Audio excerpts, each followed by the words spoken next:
Hello दोस्तों, कैसे हैं आप। आज की कहानी का नाम है सुकून।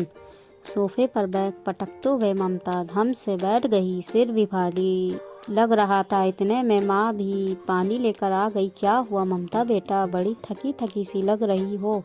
तबीयत तो ठीक है ना। हाँ माँ, बस थोड़ा सा सिर भारी है, जरा अपने हाथों से दबा दो ना। कहते हुए ममता बीना जी की गोद में लेट गई। बीना जी की प्यार भरी थपकी ममता को बड़ा सुकून दे रही थी।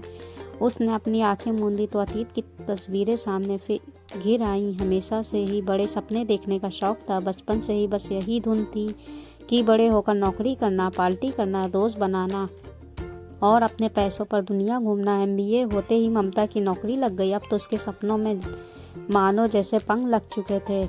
जैसा उसने चाहा था वैसे ही हो रहा था। अब तक के रहन सहन भी बिल्कुल बदल चुका था। ऊंचे ऊंचे लोगों के साथ उठना बैठना, महंगी पार्टियों में जाना, ऐशो आराम की ज़िंदगी जीना, यही दिनचर्या थी। वही मनोज का दिल ममता पर पहली बार मुलाकात ही में आ चुका था, जब एक प्रोजेक्ट के सिलसिले में उनका मिलना हुआ था। काम के चलते कई बार दोनों का मिलना हुआ। ममता भी मनोज के प्रति आकर्षित हो चुकी थी।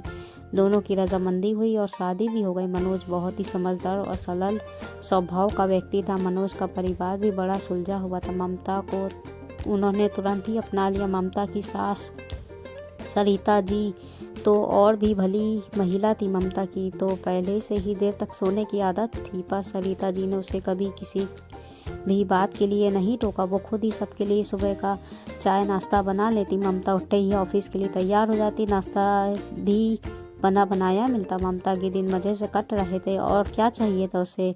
मनचाही नौकरी, मनचाहा पति। अब तो ससुराल भी ऐसा मिला जहाँ कोई चीज़ की मनादी नहीं, शाम को भी जाकर काम न करना पड़े। इसलिए ममता जानबूझकर देर से घर पहुँचती। मनोज के प्रोजेक्ट के सिलसिले में अक्सर बाहर जाना होता था, इसलिए घर में क्या चल रहा है उसे कुछ खबर ही नहीं थी।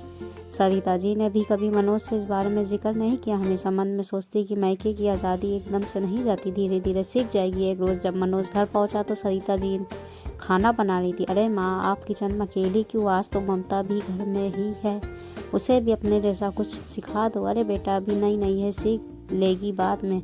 पर मनोज को माँ का यूँ अकेले काम करना अच्छा न लगा। वो सीधा अपने कमरे में गया तो ममता बिस्तर पर लेटी फ़ोन चला रही थी। तुम यहाँ बैठी आराम कर रही हो और माँ अकेली इतनी गर्मी में किचन में लगी हुई। मनोज के ये शब्द ममता को अच्छे न लगे। क्या मतलब है तुम्हारा मनोज, हफ्ते में एक दिन की छुट्टी मिलती है, उसमें भी मैं चैन से ना बैठूं। और कैसे, और वैसे भी माँ जी तो दिन भर घर ही में रहती, थोड़ा काम कर दिया तो कौन सा पहाड़ टूट गया। ममता ने लापरवाही से कहा। मतलब माँ घर पर रहती है तो क्या वो तुम्हारी सेवा करे। मैंने तो आज तक तुम्हें एक गिलास भी इधर उधर करते नहीं देखा। कम से कम छुट्टी के दिन तो मदद ही कर सकती हो। मैं यहाँ किसी की नौकरानी नहीं और ना यहाँ किसी पर निर्भर हूँ। नौकरी करती हूँ, तुमसे ज़्यादा ही कमा लेती है। तुम कहो तो अपने पैसों से एक नौकरानी ज़रूर लगवा देती हूँ। इतने में सरिता जी भी कमरे में आ चुकी थी। क्या बेटा, कहाँ की बात कहाँ ले जा रहे हो, अब जाने दो इन सब बातों को। पर बात दोनों के अहम पर आ चुकी थी। ममता में भी अपनी नौकरी का गर्व था, इसलिए तुरंत ही बैग लेकर मायके आ गई। मनोज ने एक बार भी ममता को रोकने की कोशिश नहीं की और इतने महीनों में ना ही कभी फ़ोन किया। ममता ने भी अहम के चलते खुद से कभी फ़ोन लगाने की कोशिश ना की, पर उसे मनोज के फ़ोन का इंतज़ार ज़रूर रहता कि मनोज खुद ही उससे माफ़ी मांग ले। आज 6 महीनों बाद उसने मनोज को ऑफिस में देखा। उसे देखते ही मन बात करने को चाहा, पर मनोज मुंह फेरता हुआ चला गया। आज ममता उसे जाता हुआ देखती रही, फिर सिर भारी हुआ तो छुट्टी लेकर घर पर आ गई। कभी नौकरी पर कराने वाली ममता आज इस भाग दौड़ भरी नौकरी सब उब चुकी थी। आए दिन दोस्तों के साथ पार्टी करने वाली ममता को अब अकेलापन सताने लगा है। खुशियाँ तो जैसे खो गई। अपनी ही हंसती खेलती गृहस्थी को स्वयं ही रौंद कर आई थी।